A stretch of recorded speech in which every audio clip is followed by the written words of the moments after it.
Welcome back to Founders in the Field, the show where we go behind the scenes with agency leaders, consultants, and creative founders to show you how they're building, scaling, and staying sane in the trenches. I'm your host, Stefan Bradley, and today's guest is Xavier Polo, owner and CEO of the X Factor Agency. How are you doing, Xavier? Great. How are you? Thank you again for the opportunity to speak with you today. No, thank you so much for coming on. Let's dive straight in. For people who don't know your story, take us right back to the start of your journey and what made you start your own business, and give us an overview of what your role looks like today at the X Factor Agency. Well, I've been in marketing all of my career, but how it started was typical journey, I feel, is it always starts with an internship here in the US, and from there it just skyrocketed from there. So I was an intern at a retail company, a sunglasses company, where it was a very small team, so I was able to get a lot of hands-on experience because there was a lot of gaps to fill and just kind of sink or swim kind of situation. And then from there, I worked at another retail company, dinnerware, as I mentioned previously, Denby Pottery, for the US branch, and that's where I decided to take a step back and actually go into more of a marketing assistant role before kind of accelerating into agency life, which then I was able to work from the ground up, from a coordinator, being client-facing, training and helping clients face-to-face, all the way to a business development role where I got to be a part of growing the company and being able to grow staff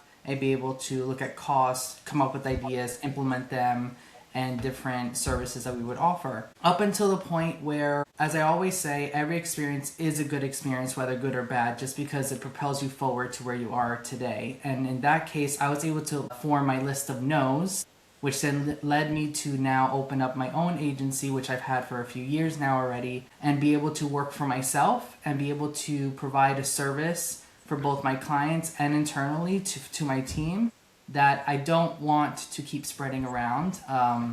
And that's that cliche environment of that someone's always got to put a thumb on you to stop, hence, and pause your growth and deter your growth. And I don't want that for people. I want that for my clients, but I also want that for anyone who works for me, to be able to grow, spread their wings, and really experiment while also growing and also being an expert in their field. So going from retail and then going into an agency, was it always the plan to start your own business? Actually, no. I was always, I grew up with family members who stayed at one job and have been there for a very long time. So I kind of wanted that same experience for myself, but I noticed that in the field of marketing, that isn't always the case. It's actually always good to either leave a job after a few years or start your own thing, or a mixture of both. As it's becoming very popular, a lot of people have side gigs or side hustles, and in marketing, it is very flexible because you can help someone that's a neighbor of yours that owns a business and just needs a quick flyer, which is how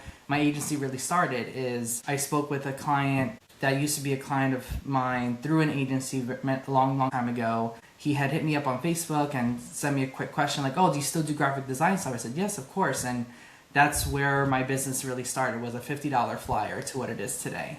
So that switch was really based on the time in my life where I was ready to kind of fly on my own, but also still kind of learning as I going. But I guess that's the beauty of being an entrepreneur. And would you say your experience in retail and working in the agency before you started your own business has shaped the way you run your own business? As you said, you want people to sort of be expressive and to not to be sort of held back, that work for you. Is that from working in an agency and sort of feeling a little bit held back? Absolutely. And I think what also helps is being able to kind of piece together the good and the bad. So, okay, this company had this really good structure. I want to emulate that.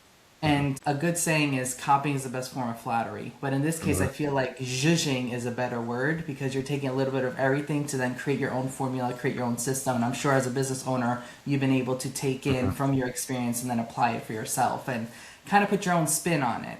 And I feel like that's the best way of, I've been piecing the puzzle together from those experiences, and formulate what I have today, which is my own agency and my own systems, my own processes, and my own way of building relationships, which is also very important to establish in marketing. Is that we may be experts in what happens behind the curtain, but we also in any instant should be able to go on stage and perform and be able to show up for our clients. whether it's face-to-face, phone call, texting, whatever the case may be, and meet the client on their level. No, I think client relationships and being an expert in that, or being, competent in that part of it, is so important, as probably as important as it would be in the delivery. Making them feel comfortable, making them feel heard will add to their client experience exponentially, as opposed to just, even if the delivery is really good, but the client communication and the client, the client communication, but also the client relationship isn't to what it could be. They might feel like it's not, the project as a whole isn't actually as good as if it would be if you had really good client relationships. 100% agree. So what does your role look like today inside the X Factor agency? My role today, well, I'm currently in the process of, as I've been in and on my business, I'm trying to move in the more work on my business phase, which is networking, being able to establish referral marketing and build a community down here in Orlando, Florida. And everyone knows, there is a go-to marketing guy and marketing agency. There are multiple agencies, as we both know. Owning different agencies is that there could be one right next door, but it's fine. Competition, if anything, feeds the challenge. And I feel like there's more partnership, as you mentioned earlier, than there is competition. So that's what I'm currently focused on is right now is I'm still very in my business, but at the moment trying to grow the agency to a point where I could allow more hands in the pot so that I can go ahead and focus on stirring what's in it. How are you finding that transition from going from sort of working in your business to on your business? Time management is the challenge because, you have to go out and network, right? So they have to make time for at least 3 or 4 hours for that activity. But then you've got other projects that, take about, 8 hours or so, depending on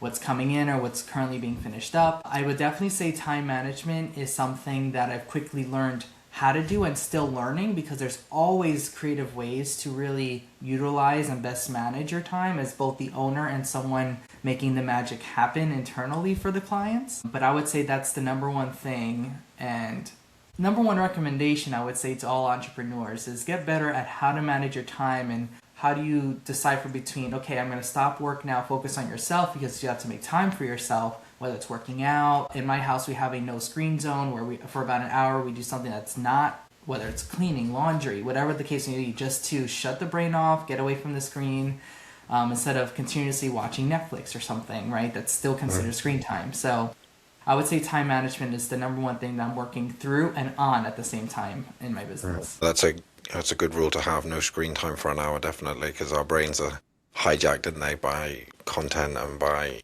short form content and even all these different types of things. So I think to give yourself a rest do you do that every day? I have to, and my husband makes sure that I do as well, because it is so easy in our world to go from computer to, oh wait, all of a sudden I'm on my phone answering emails and things like that. So completely just walk away. Work will be there when you get back. So we've got background on yourself. How does X Factor help businesses? Can you give us sort of like a little bit of background on what you actually do for clients, just for my listeners? Absolutely. So X Factor Agency is a digital solutions agency, meaning I become the king of filling in the gaps. For clarity, I'm going to provide an example. So for some clients, I'm their fractional CMO. Most businesses today in the market cannot afford another 6-figure salary employee. So what they do is they would come to me based on my experience and my skill set that I bring to the table between website building, graphic design, automations, AI, sales and business strategy, pipelines, CRMs, email and SMS marketing, the usual plethora and then some with a marketing agency. But in this case, they get that one-to-one relationship with me. I come in, we look at their business, we fill out the gap, we figure out what the gaps are, figure out what their money makers are, because sometimes they focus on wanting to start a new venture when they're forgetting this service over here that can feed the venture over here. So I kind of come in, give them an eye-opening moment of, let's take a look at your business. Let's take a look at what's working, what's not working. And then from there, I can, in fact, fill in if they just want someone to start with their emails to reactivate their list. If they want someone to update their website to make it look a little prettier, but not necessarily rebuild it, I can do that. So it's more of a custom experience, but it's both beneficial for myself because I get to tick all sides of my brain, but then also beneficial for the client because I actually get to just fill in the mold the way they would like to start and then figure out ways to then extend the relationship from there as they're able to utilize the different skills I bring to the table. So you don't just do strategy, then you actually implement the things that you're telling them to do as well. Because obviously some CMOs, some people who are in that business sort of is more like a consultant, but you're saying you actually consult with them and then you implement the strategy as well. Absolutely. Create, implement, and then execute. All three. That's the slogan. So now we've got a bit of background of yourself and also the agency. Let's switch gears a little bit. And what are the biggest trends that you're seeing inside the market today? The number one most recent trend that I'd have to say recent as in the last 2 weeks that I've read up on and checked on my sources is the fact that SEO is making a huge comeback as far as demand. Because at one point, 10 years ago, SEO was everything, right? You know, SEM Rush, you got to have these different softwares and things in place, and SEO was just kind of a demand then that was put on the back burner, kind of there, not really, and then now all of a sudden it's become like the number one thing that everyone's looking for because of AI. Now when we search on Google, have we all noticed that now there's an AI generated summary, but then on top of that, Google specifically is now generating automated landing pages that match your brand that they think might convert your customer faster and better than your own website, which then in our world makes it trickier because then like, how do we track that? I don't know if the conversion really came in from the website that I've been tracking for quite some time now, right? Or actually came in from Google's quick AI landing page that they put together. And of course, it's not the same every time you go. So if you do experience it, it could look different for the next person. Now, does it help? Love it. Love all the help we can get, right, to get the conversion. However, to track it and tell the client, I don't know what happened, that's not a good answer. So I would say the number one trend right now is everyone's asking about SEO and all the different Facebook pages that I'm a part of too. Everyone's asking about it. Is it important? Do I do it? Now, to piggyback off that a little bit is also local SEO. A lot of people have forgotten about that and have forgotten to keep up with their Google business profile, forgotten to keep optimizing it, forget to even just post on there because you actually can post on that in order to increase your searches and be able to be part of the AI algorithm. So I would say that's the hubbub right now and the trend that I've recently experienced for my clients, but also what I see coming in as interest. No, definitely. And AI is having such a big impact, taking sort of like putting things on the back burner and then bringing things back in as it evolves. And especially like you said then around local SEO, because, you know, that's sort of like their bread and butter, isn't it? If you're a local sort of service business, like, you know, plumbing or any sort of thing like that, then people at that's where the main sort of search is going to be on Google. Or as simple as Or through.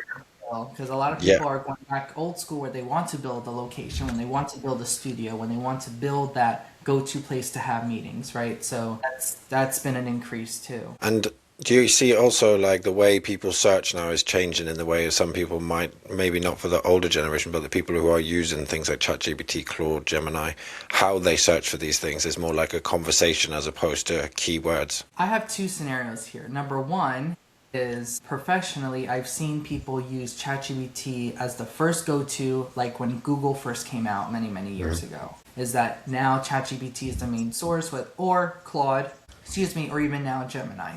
On a more personal scenario, I even have my husband who would go into Home Depot and ask ChatGPT to help him search for an item in the store that he cannot find, or the Home Depot app, it hasn't been helpful enough where it'll ask for pictures of the aisle and it will say, oh, yep, the item you're looking for is right there at the bottom, 3 boxes in the back. I never ever thought in my life that we would have technology that would actually help us shop in that moment at that time. I always felt like as a marketer, we would have that pre-filled or that experience already systematically figured out within an app. But ChatGPT is live in real time and just offering help right away, which is far beyond what we ever thought it would be. And how do you, with your customers and clients, do you feel like they're adapted or ready to adapt AI, or more, you know, susceptible to say, yeah, we want you to implement some sort of automations, or are you feeling some sort of a little bit of a resistance? I would say it's a happy medium. Some are still spreadsheet run companies. Everything's a spreadsheet,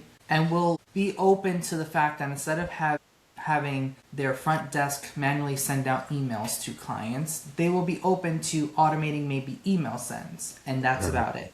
Then there's other clients who are like, I want to completely get this off my plate so that I can open up another service part of my company, or I'm being asked or being pulled around over here for another opportunity and I want this business to run on its own, so I need your help creating that well-oiled cash-making machine, and that's with automations. So I've seen both sides of the sword here, but I would say in the middle is where I've seen most of my clients asking for help. Is they can keep let's not fix what's not broken, but then how do we make it a little bit better?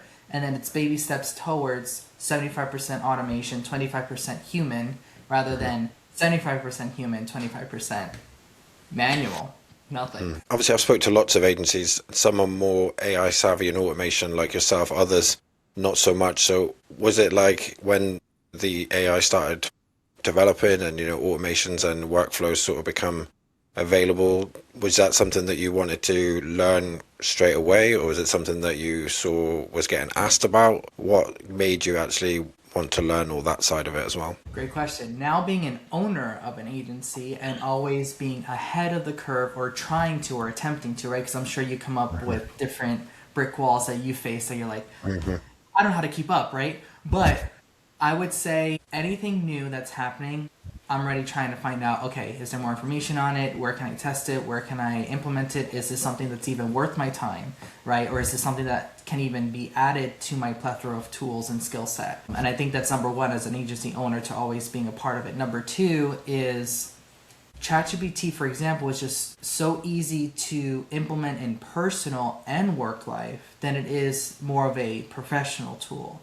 That it was just easy for me to test it on my own and be able to do that. Now, on the client standpoint, when I've met with friction of, especially when they're looking for content writers or someone to write their content, everyone knows. If you see an M dash, if you see emojis, things like that, everyone has caught on that it's AI. Now, it's still effective, even though people pick up on it. So that means whatever you're writing still matters, and that people aren't really looking at design anymore, more about functionality and getting their answer as fast as possible. But when I met with friction is I would just utilize different AI tools to then find the right brand voice and tone of voice that they're looking for, in order to meet them in the middle of, here's what I wrote, I've taken time to actually put it together, make sure it matches, not just what they think is, I put in ChatGPT and it spat out in 10 seconds and I've done work within 10 minutes that they feel like they're paying for 30 hours worth of work. But again, with my agency, since I offer many different services and it's all beneficial to the client on all ends of their business,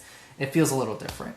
But when I first started with project-based kind of things before moving into more monthly subscription types of relationships, that's what I felt with AI, is that the friction of, well, did you write this or did AI, or was it a combination? When I say combination, they appreciate that because they know humans watching. But if I just say, oh, this is just AI, and then they feel like they could just do it on their own, and that's where you lose the relationship. Definitely. I don't think AI should be used as a content conveyor belt. Do you know what I mean? It should be iterated, and it's going to give you an output, and then you have to go back and give it more guidelines or more things. And it's all about working with it as opposed to just letting it work for you. You know what I mean? And it's every person that uses it, you're going to get slightly different outputs because you're the one in control of it. Do you know what I mean? You're the one asking it different prompts. You have your expertise where you can spot something and be like, change this, it needs to be more like this. Whereas an everyday person is not going to spot that. They're not going to have the expertise to be able to critique it, to be able to make it better. So even though some companies or clients will be like, well, I could just do this. Technically, no, because you don't have the skills that I have to be, or you have to be able to actually critique it and to get the best out of it. Correct. 100% agree with that. Okay, Xavier, let's digress from the AI talk a second. So what is working well, and where do you feel slight friction inside the X Factor agency? What's working well is building relationships. What's not so working well is being able to delegate, because again, this business in the beginning, or currently still is based off of me and what I can offer personally. But now to take myself out of the equation, what does that look like, and how do I still be client facing but be able to have people behind the scenes help me get the job done so that I can continue to grow the business, continue to build relationships, but still get all the work done, time management, all that fun stuff we mentioned before. So I would say delegation is, I wouldn't say a challenge, just a new journey I'm going through. But what's working really well is building relationships and being able to meet people and they want to continue the conversation with me. Obviously, where you're saying about delegation and you're the face of the business, the whole brand, if you will. How do you find, is it then getting people to deliver while you're then working on the business and then to deliver to your standards and your practices? That is part of it, but also 50% is let's get the work done. Deadlines, right? Not that I haven't missed any deadlines, knock on wood, fingers crossed, but as we continue to get busier as business owners and also being in our business, what can be offset to someone else to then finish, we still review and approve it and then be able to deliver client facing, because again, we're the face of the brand, to then say, okay, here's what we put together, blah, blah, blah, or here's the project's finished, here's what we did, X, Y, and Z, and, all the fun details. But being able to find talent that also thinks similar to you, but not necessarily is you, is the other challenge. There's a lot of doers out there, which is absolutely phenomenal. But there are certain things in our field, in our industry specifically, that we need to think a little above the box or outside the lines just to get a little more creative with solution-driven things. Or is it creative graphically? Is it creative, this code isn't working over here, but we have to then switch it up and maybe feed it back into AI and say, hey, I need help here. My JavaScript is not speaking well with the other codes that are on their website right now. What's going on? So it's just a mixture of all that, but I would say the word that describes that all is just delegation, is the new journey I'm going through. No, definitely. I think a lot of business owners can relate to you there 100%. It's a, like you say, it's a different journey. So, Xavier, can you walk me through your client acquisition process? Like, how does the X Factor agency gain clients? Okay, well, originally my agency flew off without a hitch just because of word of mouth, and that is a channel that is well underestimated, because when one person speaks, then they know 10 people, then they know 20, and it just happened, and I'm grateful for it. But also, as I mentioned before, I'm also working on the networking side of my business, so that when I become more of a community engagement, being part of the community, establishing that kind of profile so that people know that I'm here, but I also help, and that I'm not just here to always just focus on my business, that my business does represent, driving change, supporting the community, being very involved, right? Active.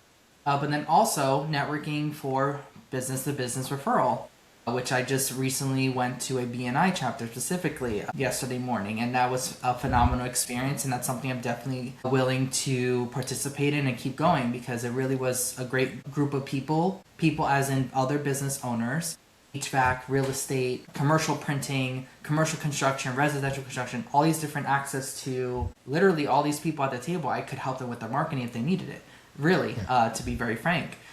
So being able to also focus on that's a part of how I bring in new business. And then also I run my own advertising. I kind of preach to my clients. I also practice what I preach, is what I'm saying.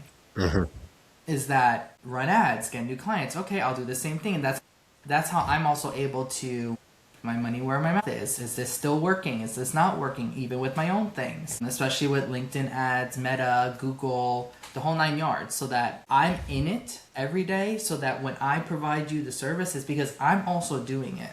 And I feel like that's what a lot of agencies miss, is that they're so focused on providing a service to a client, but then they forget to also work on the business, which is also another challenge that I'm working through as well, is that I'm building a new website to better showcase the portfolio that I've been able to gain over the last couple of years. So all those different hats, back to delegation, to help people, to have people help me with that. But I would say word of mouth, B2B referral, and networking would be the 3 channels that I'm able to utilize for client acquisition. And are you actively sort of trying to gain more clients every single month? Do you have like a certain number of conversations that you like to have every single month from these channels? I would say 1 to 2 new conversations per month is phenomenal, as I'm still trying to make sure I'm instilling the structure needed before 20 new people could walk through the door. That's phenomenal, but then can I support that in a healthy way? Of course I can support it. We're business owners. If we want the business, we make it work.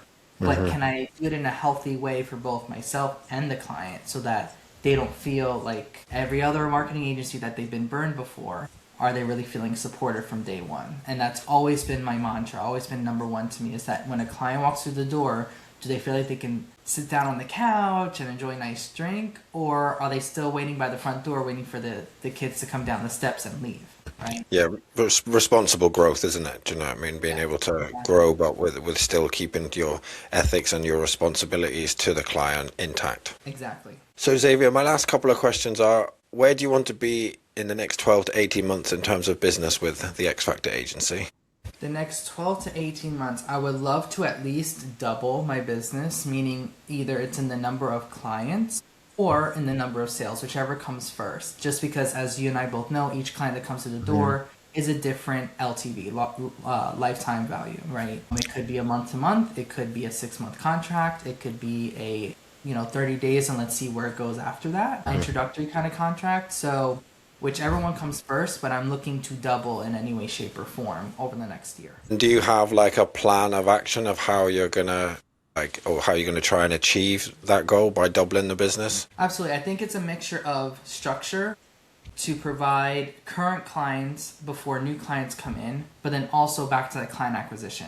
So the new ways of referral marketing, and then also being part of the community to show face, to let everyone know that you're here. If you do not mention that you're here, no one's going to know, so then you can't grow your business. So definitely networking and making sure my business is structured in a very healthy way so that it can easily happen. So, Xavier, my last question is, if you could wave a magic wand and fix one thing in your business, what would it be and why? If I could wave a magic wand, a better way to complete research faster, meaning for both myself as a business owner, always being on top of trends, but also to provide clients more clarity and education while working with me, which is something else that was missing when working for other agencies, that we're so quick to say, oh, I got it, or yep, I can fix that for you. Yep, that'll take 3 hours, 3 months, and this is how we're going to do it. And they don't know anything about what we're doing. And I feel like that's where building trust and credibility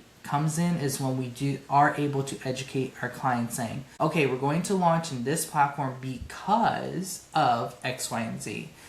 Or this platform is called this, and we've been using it for years because X, Y, and Z. SEO is important because of X, Y, and Z. Especially when it comes to terminology, that's the number one thing that I've witnessed when building relationships, is that always just take yourself out of the equation and speak on their level. It could be a lawyer that's been running their own business for a very long time and now growing and having other employees in the business, and they may know what you're talking about because they've been in the trenches. But then there's other companies who come in and they're just like completely disconnected from marketing, but they know they need it. And they could be a little hesitant to learn, but once you emphasize that if they learn just a little bit, then they really know where their dollars are going, then they'll pay attention and be open-minded. And the more they feel like they know what's happening, then the more they are to continue working with you, is also the goal. But I would say research support so that I have the answers quicker. AI is everywhere, but I would say to have said person or system to go to just check on everything at one time, quick 30 minutes to kind of inform myself and then move on. No, that's a good answer. I love that question because it gives different answers every single time. I bet. Xavier, thank you so much for coming on. I've really enjoyed our chat and I've really learned a lot about your business and how you run it and your journey. Where can my viewers and listeners reach out to you or reach out to the X Factor agency if they're listening and they're thinking, I want some of that, I'd like to work with you? Absolutely. They can go to www.thexfactoragency.com. That's where you'll be able to see my bio, portfolio, and be able to book a call with me complimentary. Perfect. Well, again, thank you so much for coming on. And everybody, all my viewers and listeners, please like, comment, subscribe, send to a friend, and we'll see you next time. Thank you, Xavier. Thank you.